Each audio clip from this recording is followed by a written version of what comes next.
So yun guys, so masyado maliwanag. So nandito ako guys sa ano to, Ligtong 4, Ligtong 4 ng Rosario, Cavite. So dagat. So nagtetest ako ng wifi.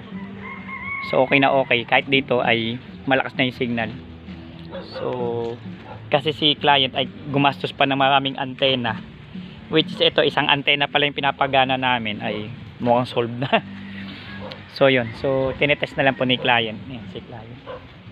So Ligtong 4, maraming salamat po pala kay sa pinsang buo ko kayo, no, kay Sir Berto Luna, yung maraming salamat kay Papa Bear. Ayan, so sa pagbigay ng client sa amin today. So kasi yung client ko is may existing na siyang bendo. Ang problema is laging sira, laging problemado, tapos wala nang support do sa kanyang